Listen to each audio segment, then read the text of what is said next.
It's August 11th, I think. The day after the blackout started. Lights out. The power is still out. It's like 9 o'clock in the morning.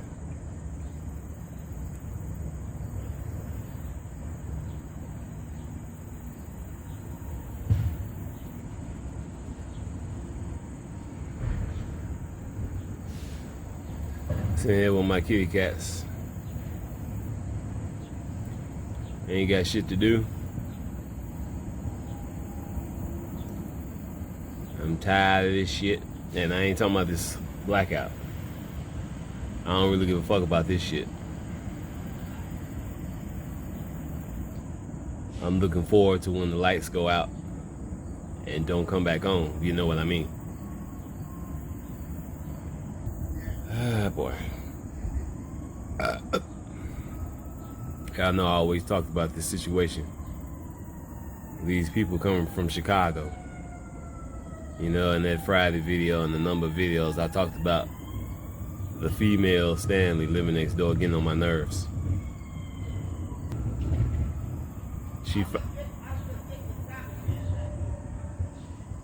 She finally moved away, moved out.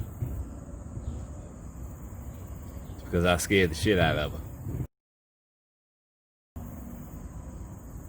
And as soon as she moved out, some more niggas from Chicago moved in.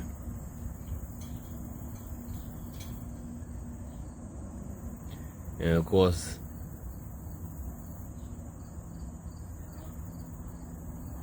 I had a little drama with them niggas. What's new? They marked.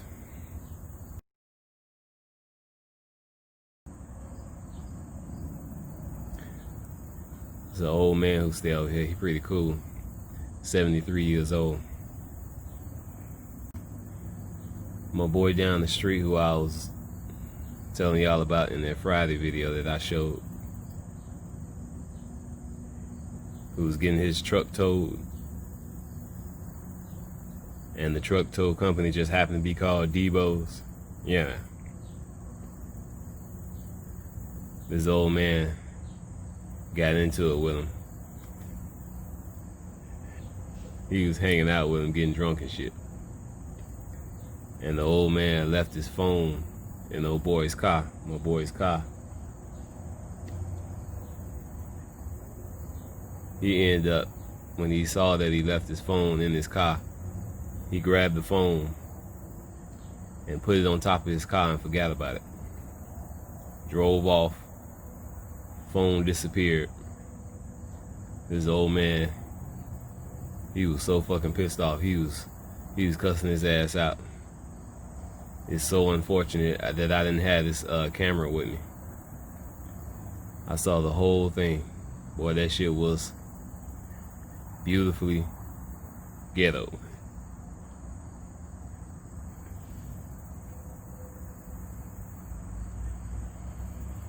He was going off. Right in, this old man was right in my boy's face. Talking loud, screaming at him, saying all kind of personal shit.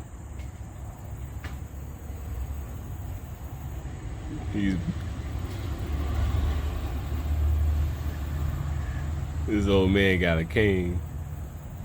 He was about to beat that nigga ass with his cane. He kept cocking that motherfucker back. He was all up in his face, going off on his ass. Boy, I was rolling. Man, I wish I had this camera with me at that time. And just like I talked about the female Stanley who was staying over here, trying to get my attention, banging on the garage with a broom. This old man. One day he's trying to get my attention.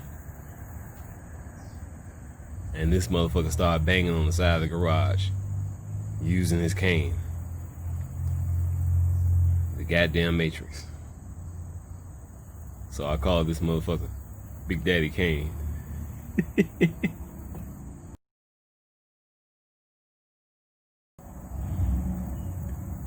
But yeah, like I said,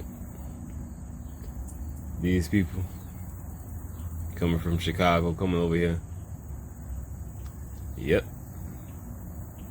And just like I said, I'm not gonna talk shit about Chicago as a whole, and I'm not gonna talk shit about every single person who lives in Chicago.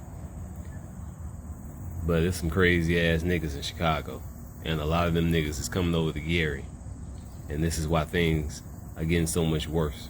Not long after I uploaded the last video on YouTube last year, we had a major shooting in Gary.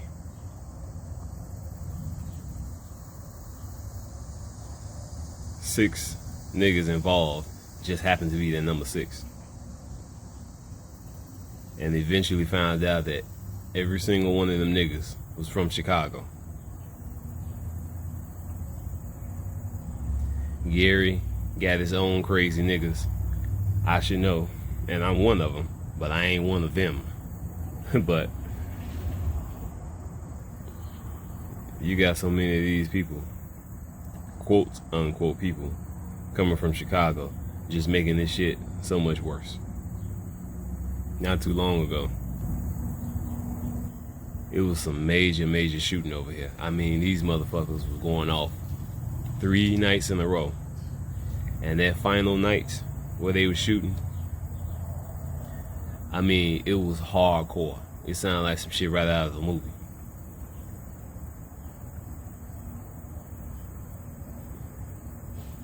And I ain't just talking about gunshots from a average gun. These motherfuckers was, you can tell they had semi-automatics.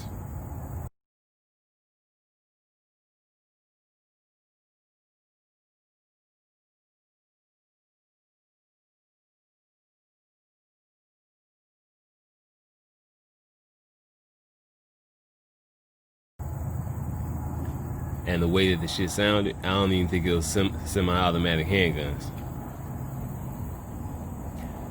That was some powerful shit them motherfuckers had. And just like I said, this type of shit that's going on is usually based on drug dealers.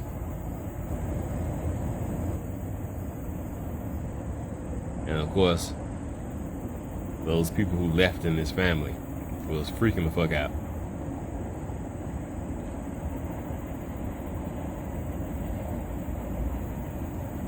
Of course, prior to this, got new locks on them, doing all kind of shit, yeah.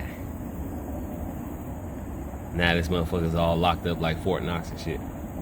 Motherfuckers are beyond scared.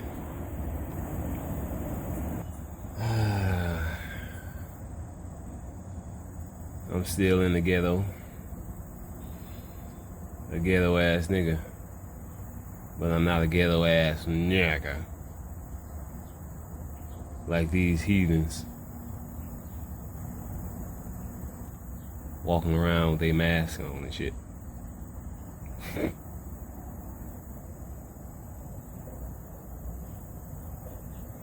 Just using that shit as a goddamn fashion statement now. Most of these motherfuckers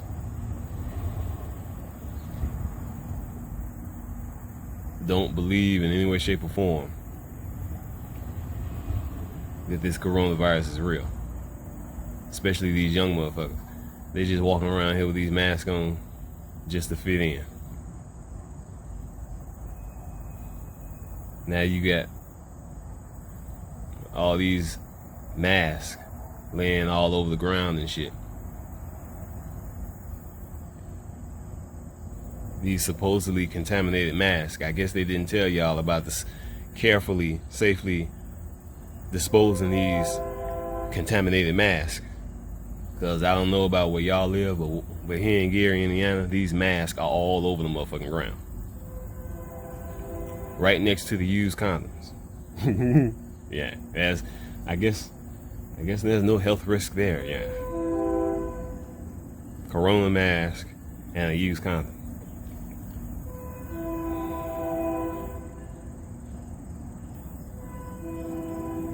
Old boy down the street who I was just talking about,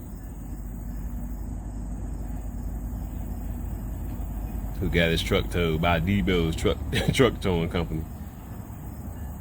I told him it was probably in 2018 about this shit was gonna happen.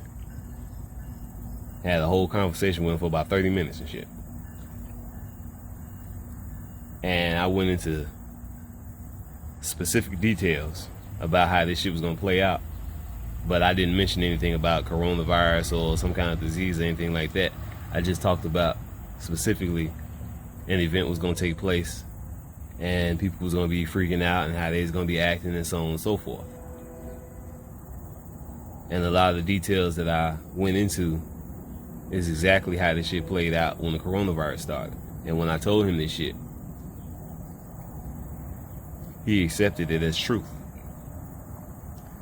And of course, like I said, that was like 2 years ago when I told him that shit. So a couple of weeks after the coronavirus started, I said to myself, I wonder if that nigga remember I told him about this shit. And eventually I seen him and he came up to me, he's like, yo, Mike, I remember you was telling me about this, man. Yo, what the fuck, man? You told me, man. What the fuck is going on? Yo. So I started talking to him about this shit again.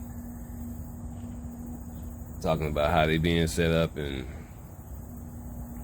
you know, rapture coming and them motherfuckers being set up for the mark of the beast and so on and so forth. And once again, he accepted it as truth. He accepted it when I told him two years ago, and he accepted it now. Yet, about a week or two later, he's walking down the street in a goddamn mask. Even though I told him about this shit, he accepted it as truth. 2 years ago I told him.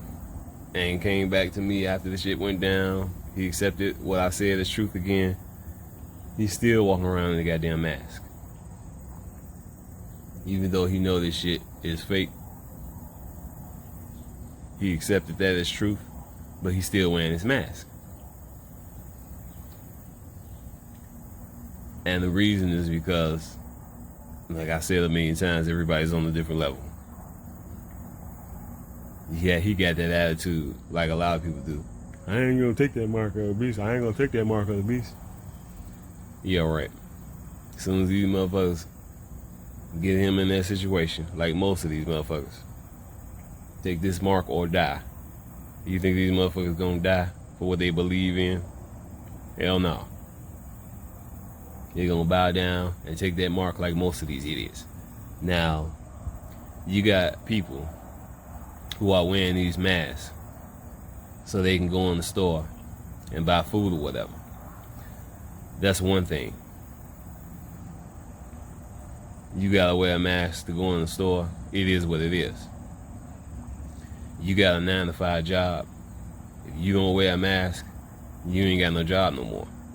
That's another thing. I ain't got no problem with that, and I ain't gonna talk shit about no situation like that. That's obvious. You gotta wear a mask to go into the store. You gotta wear a mask to keep your job. That's obvious. It is what it is. But it's Friday. You an unemployed nigga. You ain't got no job. Shit. What the fuck you walking around with a mask on for? And like I said, especially when you know that this shit is fake and all this shit.